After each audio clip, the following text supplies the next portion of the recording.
በሁለተኛ ሳሙኤል ምዕራፍ 23 ላይ ያለ ታሪክ ነው የማካፈላችሁ። ሁለተኛ ሳሙኤል ምዕራፍ 23 ላይ አለ። ፓራራሊ ደግሞ ጎን ለጎን ለሌላ ጊዜ ለሬፈረንስ ከጠቀማችሁ አንድ አይነት ነው፣ ግን ይሄው ታሪክ በአንደኛ ዜና ምዕራፍ 11 ላይ አለ። አንደኛ ዜና ምዕራፍ 11 ሌላ ጊዜ ልታዩት ትችላላችሁ፣ ግን ሁለተኛ ሳሙኤል ምዕራፍ 23 ላይ ያለውን እሱን በማንበብ እንድንጀምር ነው የማስበው። ሁለተኛ ሳሙኤል ምዕራፍ 23 ከቁጥር 13 እስከ 17 ካነበብን አይ ቲንክ ይበቃል።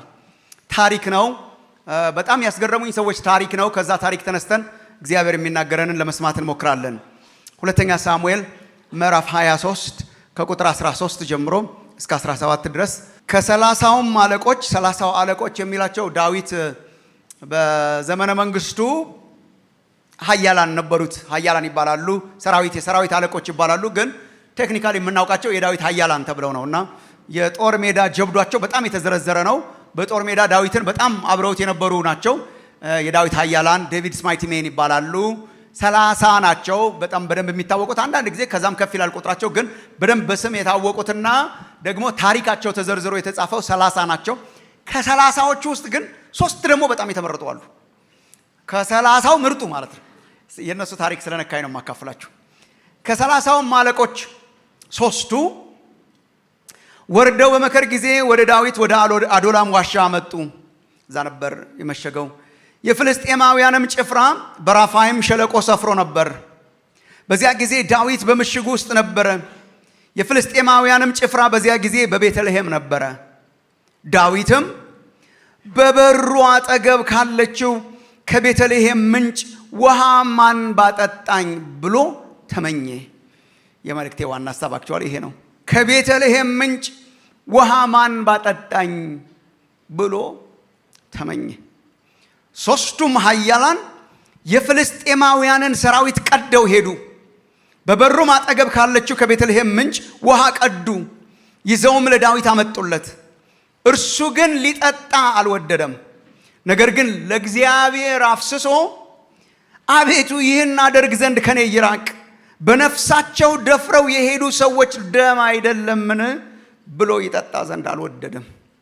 3ቱ ኃያላን ያደረጉት ይህ ነው ይላል። እንጸልይ። ከቤተልሔም ምንጭ ውሃ ማን ባጠጣኝ። ከቤተልሔም ምንጭ ውሃ ማን ባጠጣኝ። ጌታ እግዚአብሔር ሆይ እነኚህ ቃላት ያንተ ቃላት ናቸው። በቅዱስ መንፈስ የተጻፉ እግዚአብሔር አምላካችን ለትምህርታችን ተጻፈ ተብሎ እንደተጻፈ እግዚአብሔር ሆይ በቃልህ ለትምህርታችን የተጻፉ የሚናገሩ ያንተ ቃላት ናቸው። እግዚአብሔር አባት ሆይ ትኩስ ሆነው ዛሬም በመካከላችን እንዲገለጡ እንጸልያለን። ይሄን ሊያደርግ ለሚችለው ለመንፈስ ቅዱስ ራሳችንን እንሰጣለን። አቤቱ በመንፈስ ነው ቃልህ የተጻፈው፣ በመንፈስ ነው የምንረዳው። መንፈስ ቅዱስህ እንዲያስረዳን እንጸልያለን። እግዚአብሔር አባት ሆይ እኔ የምናገርበትን ጸጋና ኃይልና አቅም እንድትሰጠኝ፣ ለወገኖቼ ለእኔም ለባሪያህ ጭምር ጌታ ሆይ የተከፈተ ልብ እንድትሰጠን እንጸልያለን። ጌታችን ሆይ የሚያስተውል ልብ እንድትሰጠን እግዚአብሔር ሆይ የምትናገረንን የሚሰማ ጆሮ ያለው ይስማ ይላል ቅዱስ መጽሐፍ። ጆሮ እግዚአብሔር አምላካችን ይሄ የሚታየው ፊዚካል ጆሮ አይደለም፣ የውስጡን እንድትከፍትልን አቤቱ ዝም ብሎ የስጋ የአካላችንን ሳይሆን የውስጡ እንዲከፈት የልቡናችሁ አይኖች ሲበሩ ተብሎ እንደተጻፈው የልቡናችን አይኖች እንዲበሩ እንጸልያለን። ኢየሱስን በመካከላችን አክብረው፣ ጊዜያችንን ባርክልን፣ በጌታ በኢየሱስ ክርስቶስ ስም አሜን አሜን።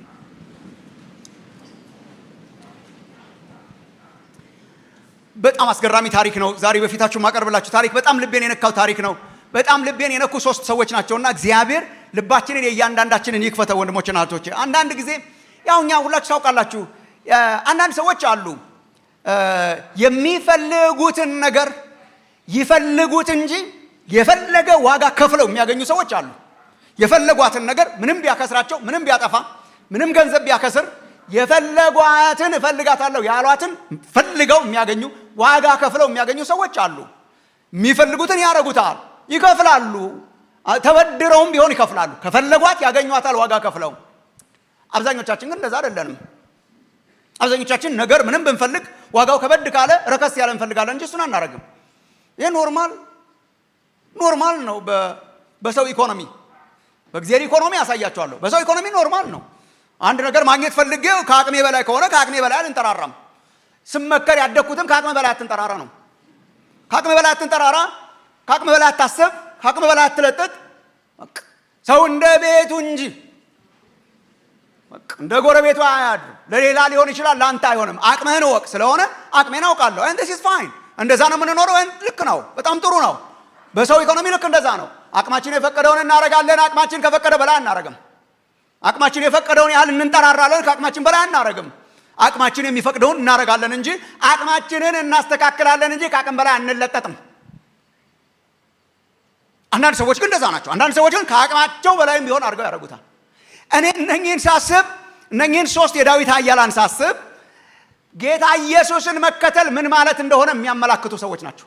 ኢንፋክት በብሉይ ኪዳን ያሉ ደቀ መዛሙርት ናቸው ማለት ትችላለች። በብሉይ ኪዳን ሆነው ኢየሱስን መከተል ማለት ምን እንደሆነ ወንጌልን የሰበኩ ናቸው። ታሪካቸውን እሱን አሳያቸዋለሁ። ከአቅማቸው በላይ ከሚችሉት በላይ በህይወታቸው ተወራርደው ህይወታቸውን ለመክፈል ቆርጠው የንጉሳቸውን የልብ ትርታ ለማድረግ የጨከኑ እስከ ህይወት መስዋዕትነት ድረስ ለመክፈል የጨከኑ ሶስቱ የዳዊት ኃያላን ታሪክ ባጭሩ ልነግራችሁ ሞክራለሁ። በጣም ጀብዷቸው የተዘረዘረ ነው። በግላቸው የሰሩትም ተዘርዝሯል። ግን በጋራ ሶስቱ ያረጉትን ተመልከቱ።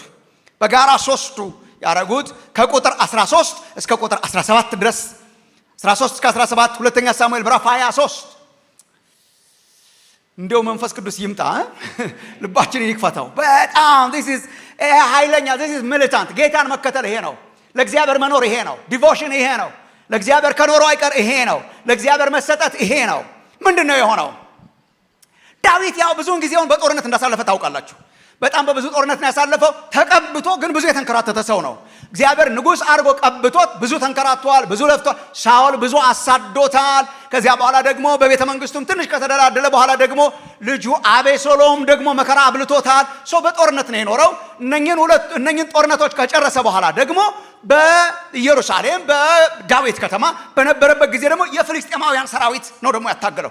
ፍልስጤማውያን የወረሩበት ጊዜ ነው ይሄ ጊዜ። የጦርነት ጊዜ ነው ይሄ ጊዜ። የጦርነት ጊዜ ነው። ፍልስጤማውያን መተው የወረሩበት ጊዜ ነው። የወረሩበት ጊዜ ብቻ ሳይሆን እያሸነፉ ያሉበት ጊዜ ነበር ይሄ ጊዜ። ፍልስጤም እያሸነፈ እስራኤል እየሸሸ የነበረበት ጊዜ ነው። የእስራኤል ሰራዊት እየሸሸ የነበረበት ጊዜ ነው። አንዳንድ ጊዜ በዱር በገደሉ በእርሻው መካከል ፍልስጤማውያንን ሲያገኙ ታላቅ ጀብዱ ይፈጽሙ ነበር አንዳንድ ኃያላን። አልፎ አልፎ ፍልስጤማውያን ጋር ድል ይቀናቸው ነበር እንጂ እንደ ህዝብ ግን ፍልስጤም እያሸነፈ እስራኤል እየተሸነፈ የነበረበት ጊዜ ነው። ዳዊት ከዚህ የተነሳ ቤተ መንግስቱን ለቆ በአዶላም ዋሻ የነበረበት ጊዜ ነበር። በዋሻው ውስጥ ሆኖ ሆፕፉሊ ስትራቴጃይዝ እያደረገ ግን በብቸኝነት ምናልባት በፍርሃት ምናልባት ኮንፊደንስ አጥቶ የነበረበት ጊዜ ነው። ምክንያቱም የእግዚአብሔር ከተማዎች በሙሉ እግዚአብሔር ለእርሱ የሰጠው ከተሞች በሙሉ እየተያዙ የነበረበት ጊዜ ነው።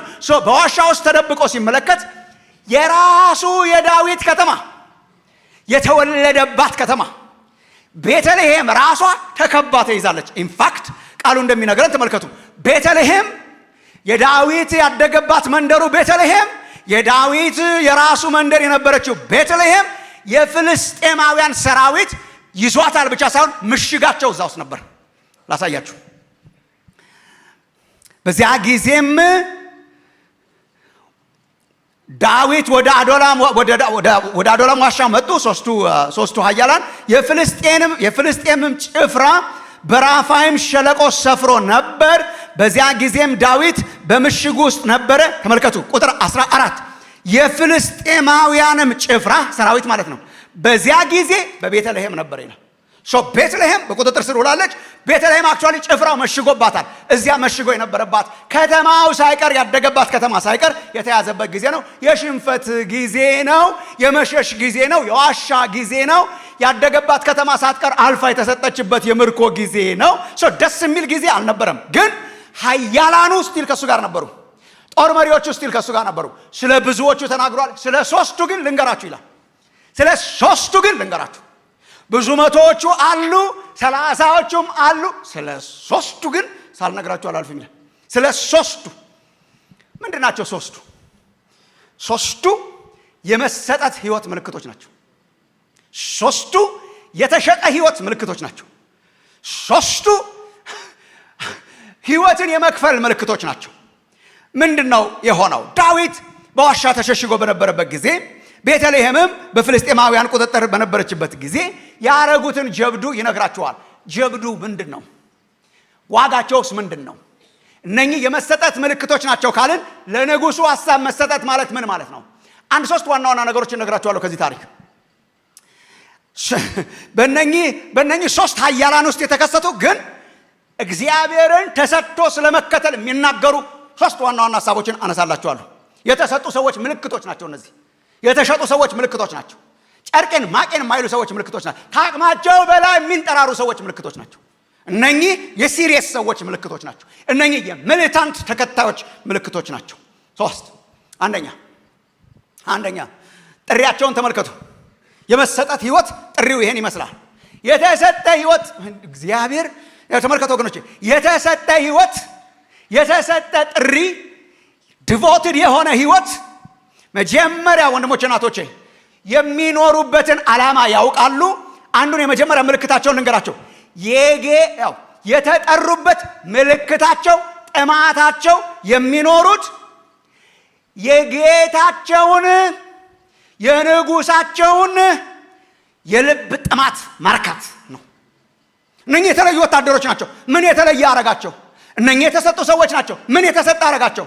የልባቸውን ናፍቆት፣ የንጉሳቸውን የልብ መሻት፣ የንጉሳቸውን የልብ መሻት፣ የንጉሳቸውን የልብ ጥማት ለማድረግ ዲተርሚንድ ነበሩ።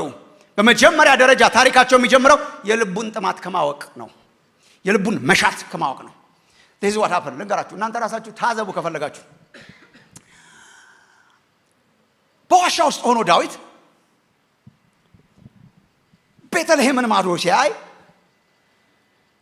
የጦር ሰራዊት መሽጎባታል። የጠላት ሰራዊት ይዟታል። ሲያይ ዋሻ ውስጥ ሆኖ ማይሆን የሚመስል ነገር አሰበ። ማሰበ ነው፣ አላዘዘም። አሰበ። ማሰብ አይከለከል። ተመኘ። ምን? ቁጥር 15 በዋሻ ሆኖ ሲያይ ቤተልሔምን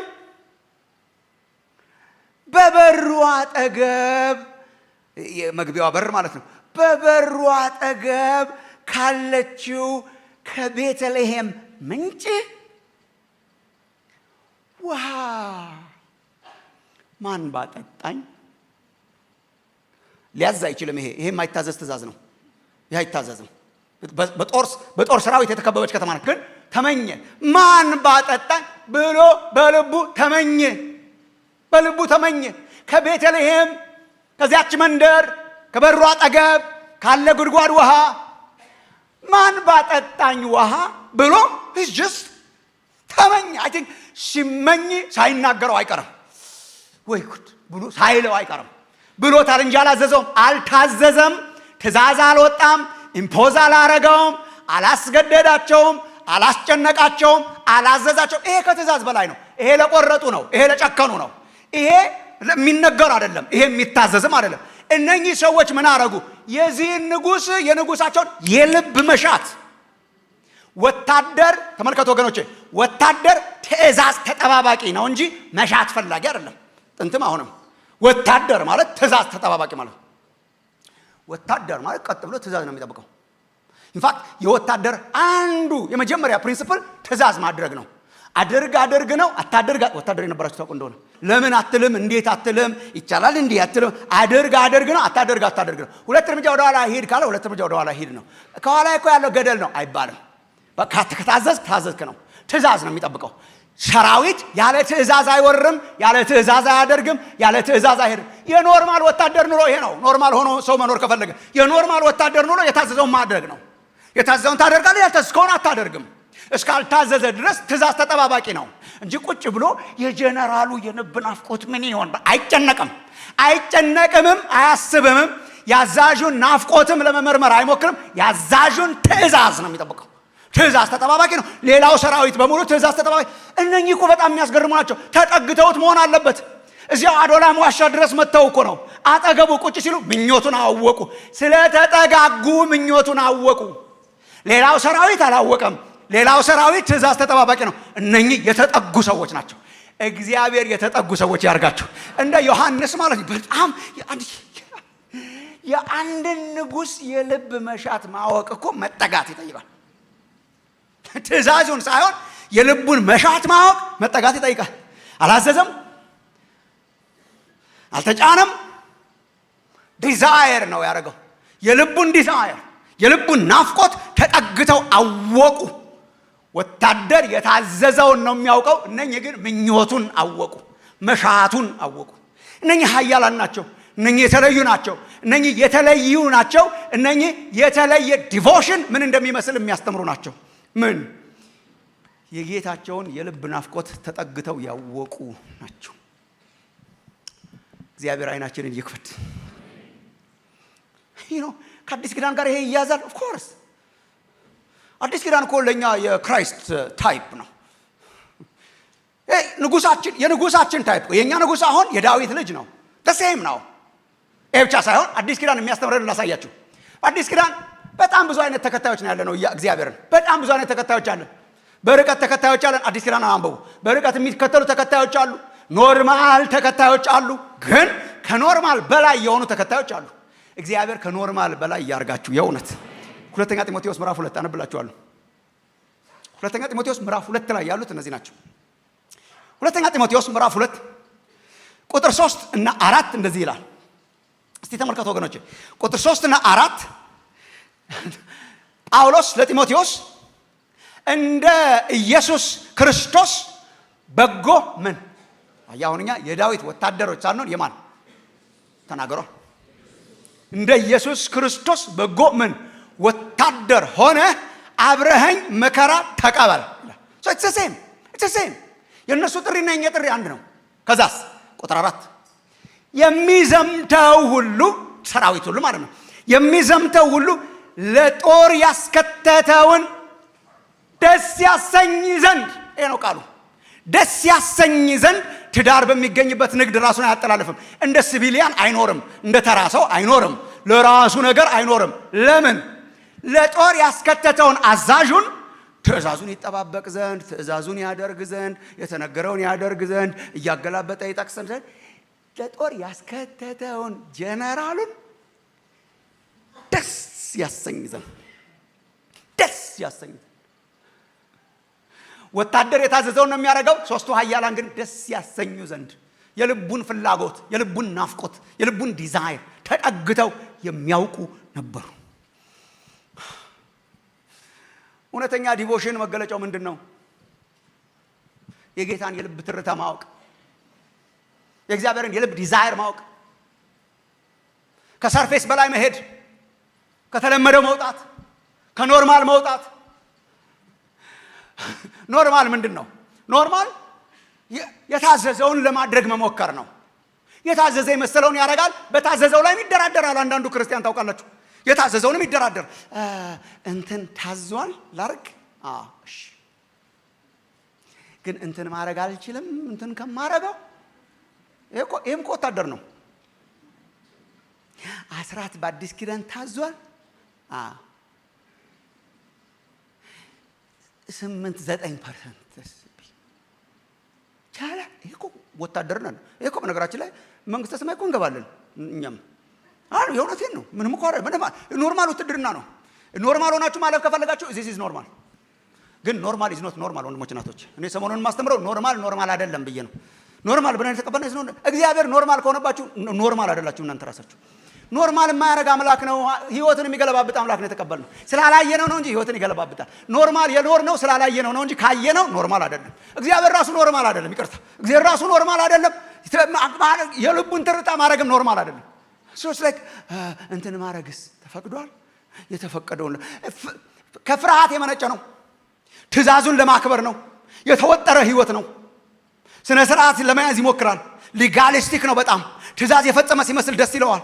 ትእዛዟ ድረስ ነው የሚሄደው፣ እሷም ጋር በጭንቅ ነው የሚደርሰው። ትእዛዝ ተጠባባቂ ነው። እንደው እያዘነም ቢሆን ያችን ትእዛዝ ለማድረግ ነው መከራ የሚበላው። እነኚህ ምን አይነት ሰዎች ናቸው? የልብ ወዳጆች ግን የልብ ናቸው። እሺ እስኪታዘዙ አይጠብቁም። ከትእዛዙ ቢዮንድ የልቡን ናፍቆት ያደርጉለታል።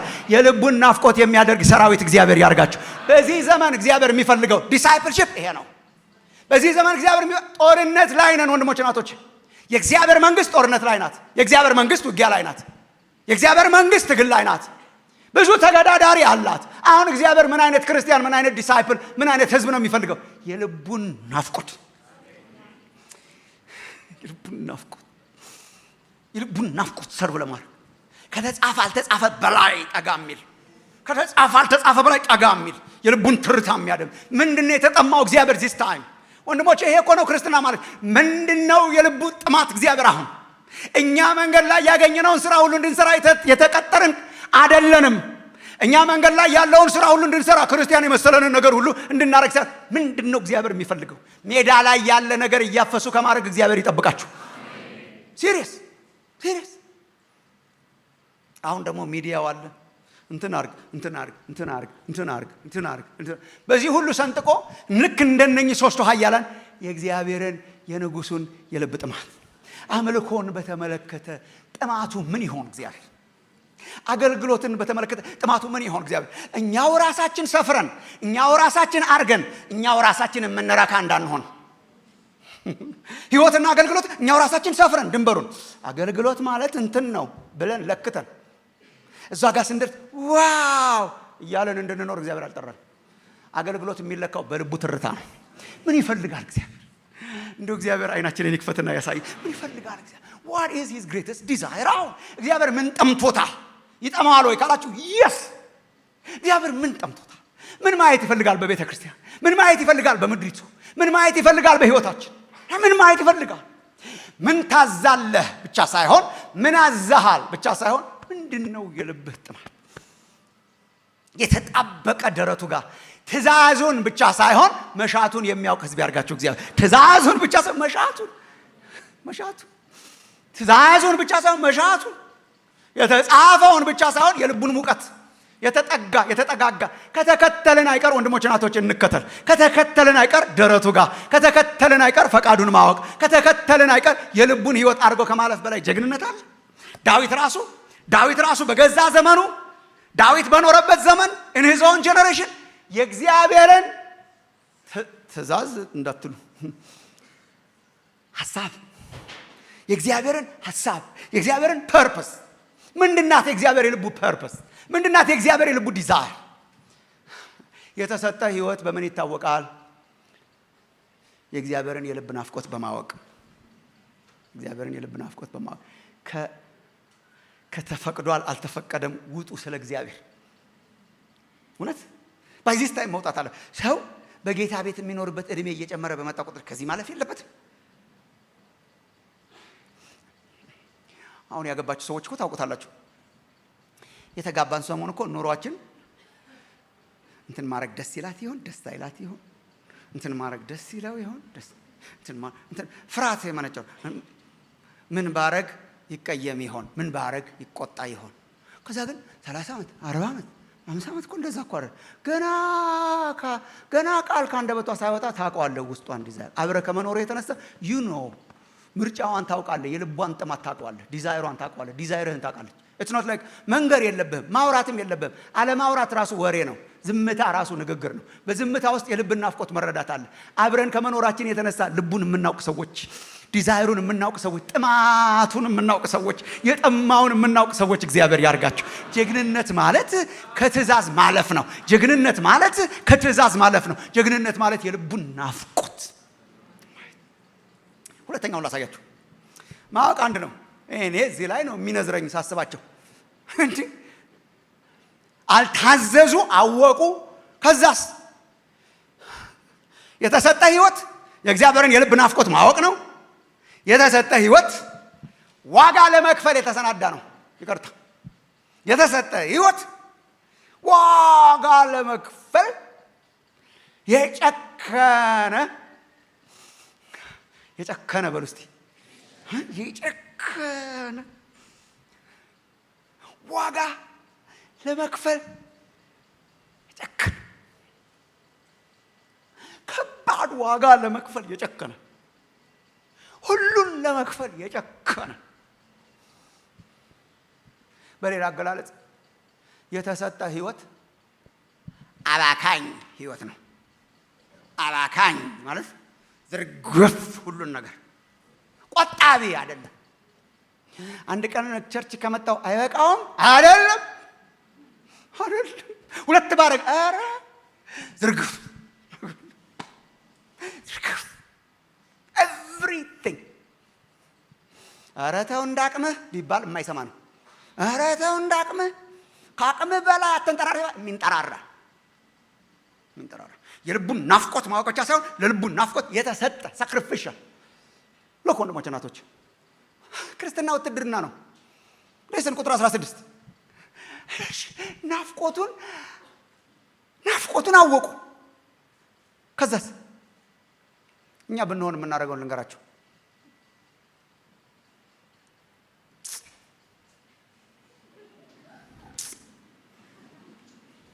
እውነት ከቤተልሔም ከምንጩ ቀድቶ ውሃ ማን ባጠጣኝ ሲል ንጉሱ ብንሰማ ሲያሳዝን አይቻልማ። it's an impossibility my friend, this is impossible። የተመኘው ነገር አንጎል የሚያዞር ነው። it's impossible። ጥሩ ምኞት ነው ግን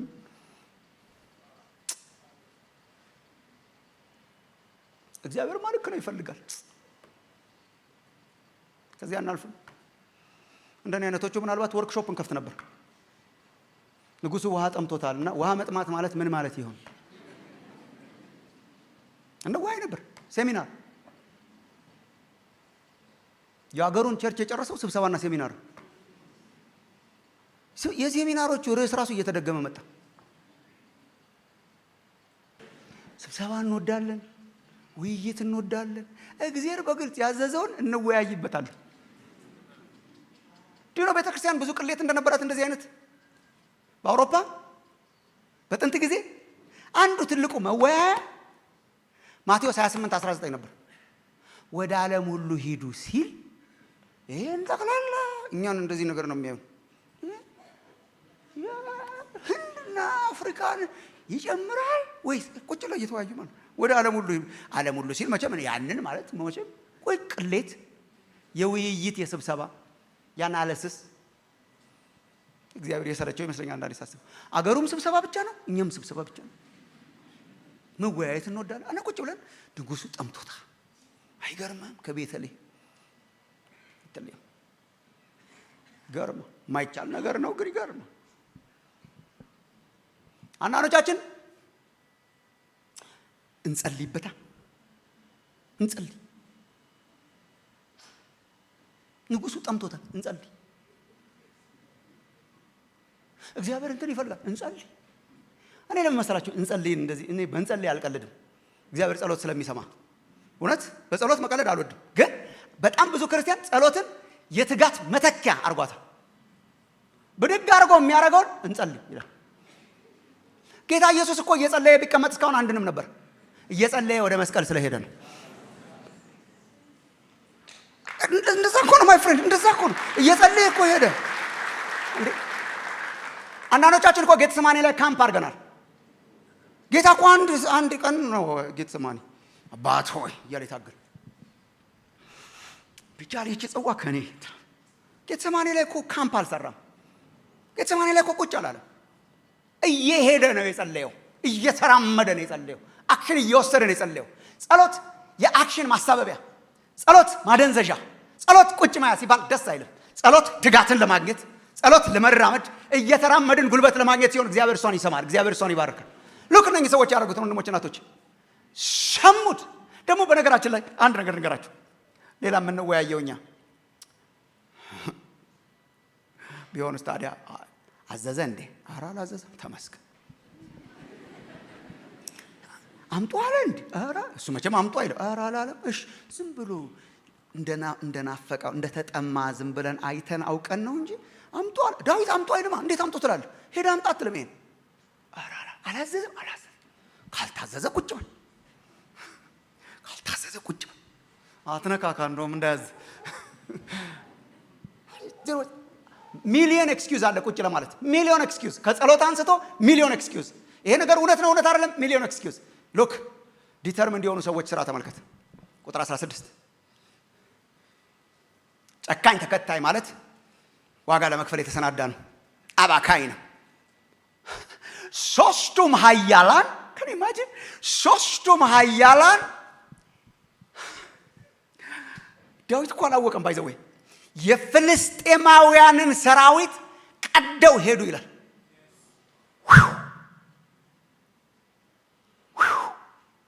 ሰራዊቱ እስኪነሳ ጠብቀው ሳይሆን እኔ ያሾከሸኩትን ኢማጂን ለማድረግ ሞክራለሁ። ሌትስ ጎ ይሄ ያስተከቧል። እንዳስቴር እኮ ነው። በጣፋም በጣፋል ብንሞትስ እንሙታ። ይሄ እኮ ጀግንነት ነው።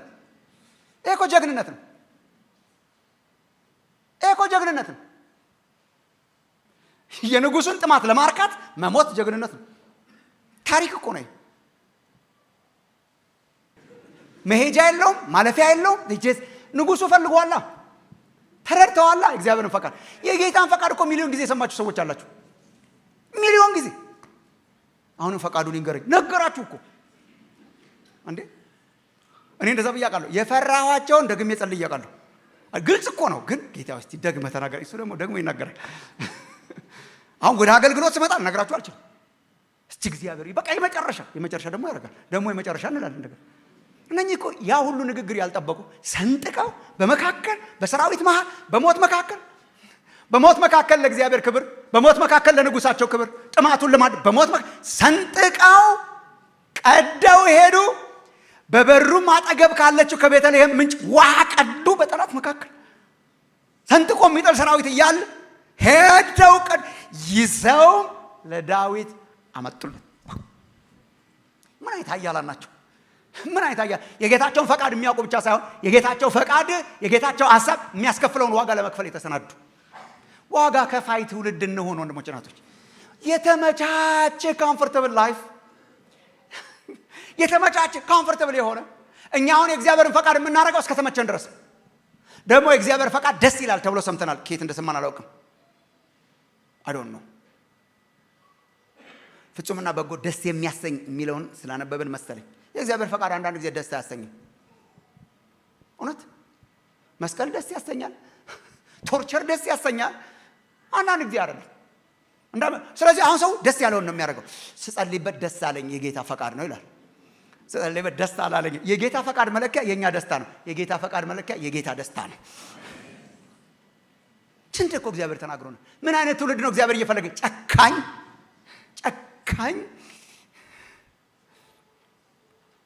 ተንጥቀው ሄዱ። ለዳዊትም አመጡለት። ሁሉን ለመተው የጨከኑ፣ ነፍሳቸውን ለመተው የጨከኑ፣ በነፍሳቸው የተወራረዱ፣ የንጉሳቸውን ዲዛይር የንጉሳቸውን ጥማት ሞተውም ለማምጣት የጨከኑ፣ በጠላት ሰራዊት መካከል ያለፉ፣ ካልኩሌሽን የማይሰሩ፣ በካልኩሌሽን የማይመሩ፣ ከአቅማቸው በላይ የሚንጠራሩ፣ ከአቅማቸው በላይ የሚያዩ፣ አቅም መዝነው የማይሰማሩ፣ የማይመቻቸውንም ለማድረግ የጨከኑ። አለቀ። ሐዋርያት ሥራ ምዕራፍ 20 ላይ እንደዚህ አይነት ሰው ሌላ ኃያል ሰው አለ። ሐዋርያት ሥራ ምዕራፍ 20 ላይ ሌላ ማይቲ ማን አለ? ኃያል፣ የኢየሱስ ኃያል ጳውሎስ ይባላል ስሙ። ወደ ኢየሩሳሌም እየሄደ በቃ መከራ አበሉት ወገኖች። አትውጣ፣ ወደ ኢየሩሳሌም አትውጣ፣ እስር ይጠብቀሃል። ምክንያቱም አጋቦስም ትንቢት ተናገረ። አጋቦስ በጣም ጨዋ ነብይ ነበር ታውቃላችሁ እናንተ። አጋቦስ ያየውን ነው የተናገረው። የዚህ መታጠቂያ ባለቤት ሰውዬ እንደዚህ ታስሮ አየው አለ። በቃ ሂዳል አለ። አትሄዳል። እኛ ብንሆን እንቀጥልበት ነበር። እንዳትሄድ ወንድሜ እሱ ምንም አላለ። ታስሮ አየው አለቀ። ያየውን ነው የተናገረው። ወገኖች ግን ሚስ ኢንተርፕሪት አደረጉት። ይሄ ማለት አትሄድ ነው እና ለመኑት። አትሄድ ጳውሎስ፣ አትውጣ ወደ ኢየሩሳሌም፣ እስር ይጠብቀሃል። ተመልከቱ ያለውን። እንደው ምን አለበት እንደዚህ አይነት መንፈስ ወይ እንደ አባቶቻችን ቢሰጠን እግዚአብሔር። ምዕራፍ 20 ቁጥር 24 ሐዋርያት ሥራ። ነገር ግን ሩጫዬንና ከጌታ ከኢየሱስ የተቀበልኩትን አገልግሎት እርሱም የእግዚአብሔርን ጸጋ ወንጌልን መመስከር እፈጽም ዘንድ ነፍሴን በእኔ ዘንድ እንደማትከብር እንደ ከንቱ ነገር ቆጥራለሁ። እስር ብቻ ሳይሆን ሞት እንደሚጠብቀኝ እግዚአብሔር ተናግሮኛል። ስለሆነስ ነፍስ የጌታን ትእዛዝ ከመጠበቅ የጌታን ዲዛይር ከማድረግ አንጻር ነፍሴን ሳያት እንደ ከንቱ እንደማትረባ ነገር እቆጥራለሁ። ይሄ ነው ጌታ ኢየሱስ ሲያስተምር ሉቃስ 9:62 ላይ ማንም እርፍ በእጁ ይዞ ወደ ኋላ የሚመለከት ለእግዚአብሔር መንግስት የተገባ አይደለም። ለእግዚአብሔር ሊሆን አይችልም። እርፍ ማለት ይሄ ገበሬዎቹ በሬዎቹ የሚጎቱት ገበሬ ዳይሬክሽን ለመስጠት ወደፊት እያየ እንደዚህ እያየ አይሆንም። ወደ ኋላ እያየ አይሆንም። ጭካኔ ይጠይቃል፣ መሰጠት ይጠይቃል። ወይ ያልገባን ነገር አለ ወይ ኖርማል አይደለም። ጭካኔን ይጠይቃል። ጨክነው በነፍሳቸው ተወራርደው በጠላት መካከል ሰንጥቀው ሄደው ለዳዊት አመጡለት። የልቡን ምኞት አርኪ ያርጋችሁ እግዚአብሔር። ዋጋ መክፈል ወገኖቼ፣ ይሄ እኮ ነው ዲሳይፕልሺፕ። የሆነ ጊዜ ላይ እኮ ሰው ሊታዘባችሁ ያስፈልጋል። የሆነ ጊዜ ላይ እኮ ሰው የሚታዘበው አክሽን እኮ ያስፈልጋል። ሰው ታዝቧችሁ ያውቃል? አረ ነገር በዛ ተብላችሁ ታውቃላችሁ? ካልሆነ እኮ ቢያንስ በህይወታችሁ አንድ ጊዜ መሆን አለበት። አረ ነገር በዛ። ማቴዎስ 26 ላይ ያለችው ሴታውን አታስገርማችሁ? የአንድ ዓመት ደሞዝ የሚፈጅ ሽቶ ነው አምጥታ ያፈሰችው። 1 year ያንን ሽቶ ለማግኘት 1 ዓመት መስራት አለበት። ሽቶ ቅባት አንድ ላይ የሆነ 1 year አልባስጥሮሱ ያይሰበረችው 1 ዓመት መስራት አለባት እንደገና እሱን ለማግኘት። ከፍታው አረ ሰረሰችው ማለት ነው። አረሰ ቤቱ ተሞላ። ታዛቢው ሰው እየተዝ ይላችኋል ያለው ይሄ ነገር ግን ምናምን ያለው ማለት ማባከን አይደለም። እንደዛ ነው ልኩ ማለት እሱ ነው። ልኩ ማለት ማባከን አይደለም። እኛ እኮ ለዓለም እናባከናለን፣ ለኢየሱስ እንቆጥባለን። እኔ እኮ ማለት የተምታታበት ትውልድ እንደሆነ እኔ አላውቅም። ሁለቴም አናስብ። ዓለም ስናፈስላት ጉልበታችንን ስትባል ሁለቴም አናስብ። አሁን ዛሬ ስንለቅ እኮ ነው ያለው ለምቾት፣ ለድሎት፣ ለኑሮ፣ ለዚህች ዓለም፣ ለኃጢአት፣ ለርኩሰት። when it comes to church, when it comes to ኢየሱስ ቁጠባ ሂሳብ ስልት ይመጣል።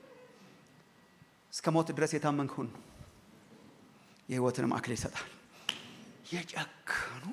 የጨከኑ በትርፍ ያልኖሩ፣ በትርፍ ያልተንቀሳቀሱ፣ ትርፍ ሰዓታችንን፣ ትርፍ ገንዘባችንን፣ ትርፍ ህይወታችንን፣ ትርፍ ምቾታችንን እየሰጠን እስከ መቼ እንኖራለን? ብድግ የሚል ሳክሪፊሻል የሆነ ሰራዊት እግዚአብሔር ያርጋችሁ። ይጠራችኋል። እግዚአብሔር ይጠራል። ይሄንን ትውልድ ነው ይጠራል። ኖርማል አይደለም። ኖርማል መሆን ኖርማል አይደለም። በኖርማል መንቀሳቀስ ኖርማል አይደለም። ትንሽ ሰው የሚታዘበው፣ ትንሽ ዞር ያለ፣ ትንሽ ሳክሪፊሻል የሆነ፣ ትንሽ ህይወትን የሚያስከፍል እሱን ማድረግ እንድንችል እግዚአብሔር ጸጋን ይስጠን። እነኚህ ኃያላን የተሰጠ ዲሳይፕልሺፕ ምልክቶች ናቸው። የተሰጠ ዲሳይፕልሺፕ በምን ይታወቃል? የልቡን ፈቃድ ማወቅ። የተሰጠ ዲሳይፕልሺፕ በምን ያስታወቃል? የልቡን ፈቃድ ማወቅ ብቻ ሳይሆን ዋጋ ለመክፈል የጨከነ። ሶስተኛ የሚያስደስተኝ ልንገራችሁ ከነኚህ ሰዎች ህይወት። ሶስተኛው ዘ ጉድ ኒውስ ምነግራችሁ። የቀደሙ ጉድ ኒውስ ነው፣ ግን ዘ ጉድ ኒውስ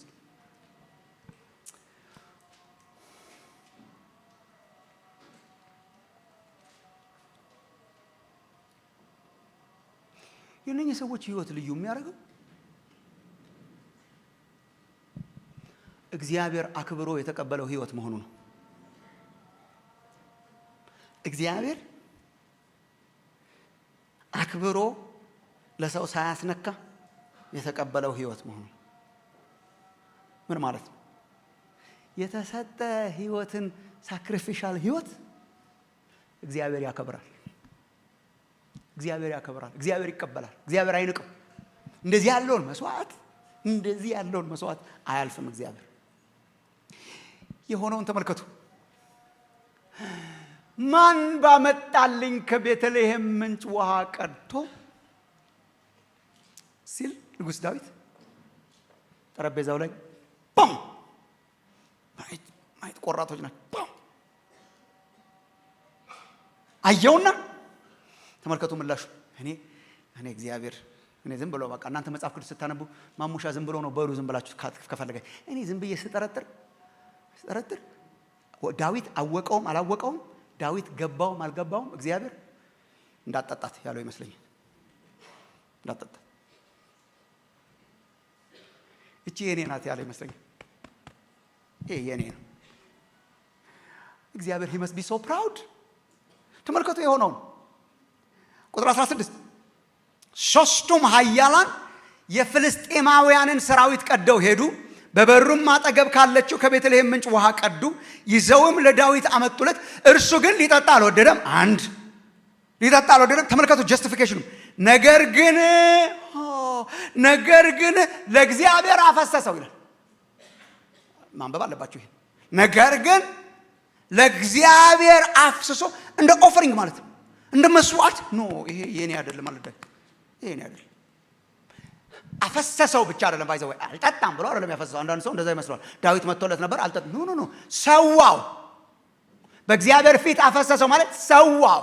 he just said no ይሄን መቀበለው ነው አይደለም። ይሄን መቀበለው ነው አይደለም። በእግዚአብሔር መስዋዕት አድርጎ ነው ያቀረበው። it was a sacrifice። በእግዚአብሔር ፊት አፍስሶ አቤቱ ይህን አደርግ ዘንድ ከኔ ይራቅ፣ በነፍሳቸው ደፍረው የሄዱ ሰዎች ደም አይደለም ወይ? ይሄ ውሃ ሳይሆን ደም ነው መስዋዕት ብሎ ይጠጣ ዘንድ አልወደደም። ሶስቱ ኃያላን ያደረጉት ዋው! እግዚአብሔር ሪስክ የሚወስዱ ሰዎችን መስዋዕትነት ይቀበላል። እግዚአብሔር የሚያከብረው ህይወት ማለት ይሄ ነው። እግዚአብሔር ለሰው የማያደርገው ህይወት ይሄ ነው። ለሰው ብለው ነው ያደረጉት፣ ግን ለሰው አልሆነም። መጨረሻ ላይ ለእግዚአብሔር ሆነ። እግዚአብሔር መስዋዕትህን ይቀበልህ የሚለው ሁሉ ጊዜ ቡራኪያስ መስዋዕትህን ይቀበልህ እግዚአብሔር የሚቀበለው መስዋዕት አለ፣ እግዚአብሔር የማይቀበለው መስዋዕት አለ። እግዚአብሔር የማይቀበለው መስዋዕት ከልብ ያልሆነ መስዋዕት ነው። እግዚአብሔር የማይቀበለው መስዋዕት ኮስትሊ ያልሆነ መስዋዕት ነው። እግዚአብሔር ግን የሚቀበለው መስዋዕት ዋጋ የተከፈለበትን መስዋዕት ግን እግዚአብሔር ይቀበላል። እግዚአብሔር ተቀበለው፣ እግዚአብሔር ወሰደው፣ ለእግዚአብሔር ፈሰሰ። ሪስክ የሚወስዱትን እግዚአብሔር ይቀበላል። ሪስክ የሚወስዱትን እግዚአብሔር ይወዳል። ሪስክ የሚወስዱ ሰዎች ዋጋቸው ከእግዚአብሔር ዘንድ ነው፣ የሚቀበለውም እግዚአብሔር ነው። ምን እያልኳችሁ ነው ወንድሞች እናቶች? በወታደር ቋንቋ ጌታ ኢየሱስን ስትከተሉ፣ ጌታ ኢየሱስን ስንከተል ተራ ወታደር አንሁን፣ ትእዛዝ ተጠባባቂ ብቻ አንሁን፣ ሰርፌስ ሰዎች ብቻ አንሁን። የጌታቸውን የልብ ናፍቆት የሚያደርጉ ሰዎች እግዚአብሔር ያርጋችሁ። የጌታን ፈቃድ የልቡን ፈቃድ ለማድረግ የጨክ ሪስክ የሚወስድ ሰው ሲያገኝ እግዚአብሔር መስዋዕቱን ይቀበላል። ከምቾት ቀጠና እንውጣ። የተመቸንን ብቻ ከማድረግ እንውጣ። የሚመቸንን ብቻ ከማድረግ ህይወት የሚመቸንን ሰዓት ብቻ መርጠን የሚመቹንን መልእክቶች እየሰማን የሚመቹንን መዝሙሮች እየሰማን የሚመቹን ቸርቾች እያቀያየርን የሚመቸን ሰዓት እየመረጥን ሲመቸን ቤተክርስቲያን እየመጣን ሳይመቸን ካልጋችን ጋር እየተጣበቅን በጊዜውም መጨረሻ ላይ እግዚአብሔር የሚያከብረው ህይወት አይናፍቃችሁ? ይሄ የኔ ነው ሲል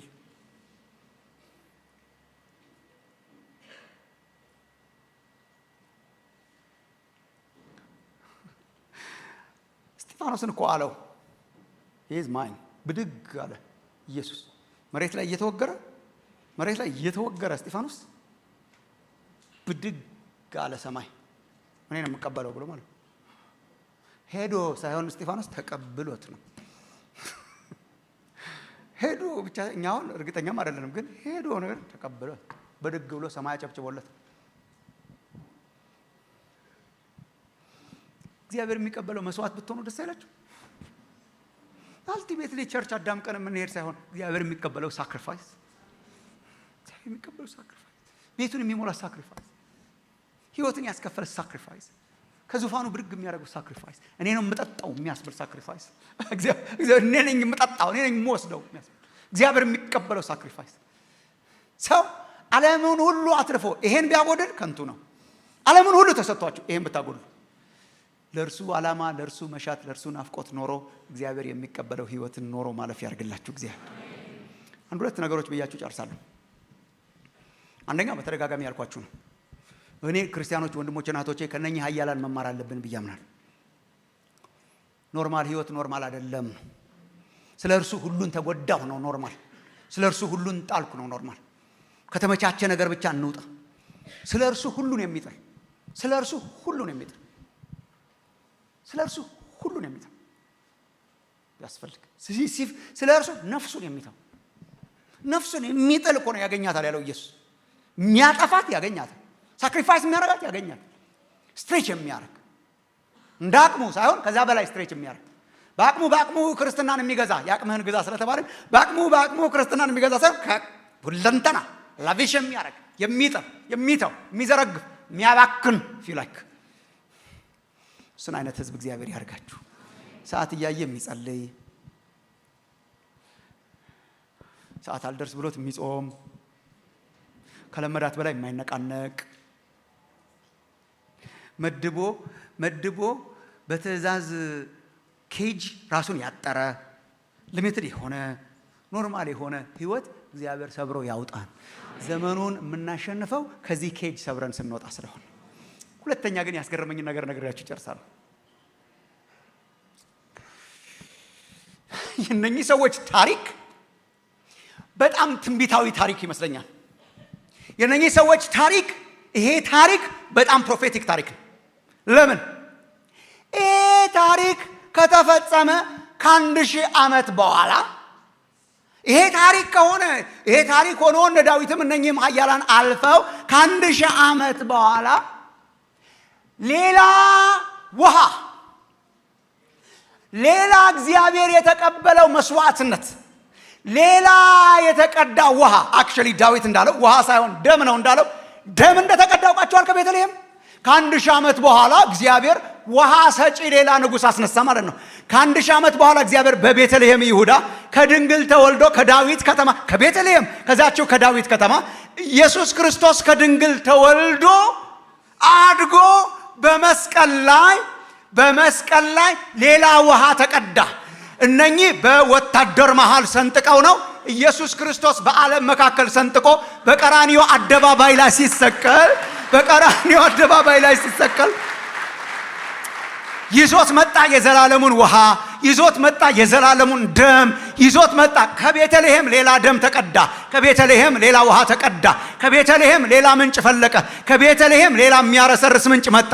ከቤተልሔም ሌላ ሳክሪፋይስ። ይሄማ ደም ነው፣ ደም ይመስላል ሳይሆን ይሄማ ደም ነው የሚባል ከቤተልሔም የሚፈስ ደም መጣ። ይኖ እግዚአብሔር ምን እንዳረገ የቤተልሔሙንም ደም እግዚአብሔር ሰው እንዲጠጣው ሰው እንዲወስደው አላረገም። ምን አረገው? እግዚአብሔር ከላይ ተቀበለው። ሳክሪፋይሱን እግዚአብሔር ከላይ ተቀበለው። የቤተ መቅደስ መጋረጃ ተቀደደ። በእኛና በእግዚአብሔር መካከል ያለውን መጋረጃ እግዚአብሔር ከፈተው። እግዚአብሔር እኮ yes this is mine አለ ማለት ነው። ቀራንዮ አደባባይ ላይ ጌታችን ሲሰዋ የቤተ መቅደስ መጋረጃ የተተረተረው የኔ ነው። መጀመሪያ የተቀበለው የኢየሱስን መስዋዕትነት እግዚአብሔር ነው። እግዚአብሔር ስለተቀበለው ነው እኛን የተቀበለን። እግዚአብሔር መስዋዕቱን ስለተቀበለው ቤተ መቅደስ ነው መጀመሪያ ምላሽ የሰጠው። ሰምታችኋል? ጌታ ኢየሱስ ሲሞት ቤተ መቅደስ ነው መጀመሪያ ምላሽ የሰጠው። ተቀብሎታል። እግዚአብሔር የተቀበለው ሌላ ደም ከቤተልሔም ተቀዳ። ክብር ለእግዚአብሔር ይሁን። አሁን ያ ደሙን ያፈሰሰው በቀራንዮ አደባባይ ላይ ደሙን ያፈሰሰው ጌታ ኢየሱስ ማን ያጠጣኛል ብሎ የሚጮህ ሳይሆን ማን ይጠጣኛል ነው። አሁን የሚያረካው ፈሷል። አሁን እኛ አክቹአሊ የሱን ጥማት ለማድረግ መኖር ራሱ የሚቻለው በሱ በኩል ስታልፍ ነው። በኢየሱስ በኩል ስታልፍ ነው። ይጮሃል ያ ደም፣ ይጮሃል ያ ውሃ ምን እያለ ዮሐንስ ወንጌል ምዕራፍ 4 ቁጥር 14 ዮሐንስ ወንጌል ምዕራፍ 4 ቁጥር 14 ይሄው ከቤተልሔም የፈለቀው ውሃ እኔ ከምሰጠው ውሃ የሚጠጣ ሁሉ ለዘላለም አይጠማም። እኔ የምሰጠው ውሃ በእርሱ ውስጥ ለዘላለም ሕይወት የሚፈልቅ የውሃ ምንጭ ይሆናል እንጂ አይጠማም። ለዘላለም የሚያረካ የሕይወት ውሃ ምንጭ ከቤተልሔም ተቀዳ። ኢሳይያስ 55:1 እንደተጻፈው እናንተ የተጠማችሁ ሁሉ ወደ ውሃው ኑ፣ ገንዘብ የሌላችሁ ኑና ግዙ ብሉም። ኑ ያለ ገንዘብም ያለ ዋጋም የወይን ጠጅና ወተት ግዙ ይላል። የሌላችሁ ኑ ግን ግዙ ይላል። እሱ ስለገዛው እሱ ስለከፈለው። ዮሐንስ ወንጌል ምዕራፍ 7 ቁጥር 37 ከበዓሉም በታላቁ በኋለኛው ቀን ኢየሱስ ቆሞ እንዲህ ብሎ ጮኸ፣ ማንም የተጠማ ቢኖር ወደ እኔ ይምጣ እና ይጠጣ። ጌታ ኢየሱስ እርካታችን፣ ጌታ ኢየሱስ የቤተልሔሙ ውሃ፣ ጌታ ኢየሱስ ለዘላለም የሚያረካው ውሃ፣ ጌታ ኢየሱስ ዳዊት የተጠማው ውሃ። አይገርምም? ዳዊት የተጠማውን ውሃ ከቤተልሔም እግዚአብሔር ዘመናት ጠብቆ ለኛ አፈለቀው። የሚጠጡ የሚረኩ ሰዎች እግዚአብሔር ያርጋችሁ። ቅድም ያልናቸውን ኃያላን የምንሆነው አክቹአሊ እርሱን ስንጠጣ መጀመሪያ ህይወት የሚጀምረው እግዚአብሔር ምን ይፈልጋል ብሎ ከማድረግ ሳይሆን እግዚአብሔር የላከውን መስዋዕት በመጠጣት ነው። እግዚአብሔር የላከውን ውሃ በመጠጣት ነው። እግዚአብሔር የላከውን ኢየሱስ ክርስቶስን በመጠጣት ነው። አዳዲሶች ካላችሁ የእውነት ከቤተልሔም ውሃ ፈልቋል። የእውነት ከቤተልሔም የሚያረካ ውሃ ፈልቋል። ወደ እኔ የሚመጣ ለዘላለም አይጠማም ብሏል። እናንተ ደካሞች ሸክማችሁ የከበደ ኑ እኔ አሳርፋችኋለሁ ብሏል። መጥቶ ማረፍ እግዚአብሔር ያርግላችሁ። በእርሱ ስናልፍ ዜን ለእርሱ ለመስዋዕትነት እንኖራለን። በጌታ ቤት ያለን ጨክነን የምንኖርበት፣ በቤቱ ያልሆናችሁ በቤቱ የምትመጡበት ምሽት እግዚአብሔር ያርግላችሁ።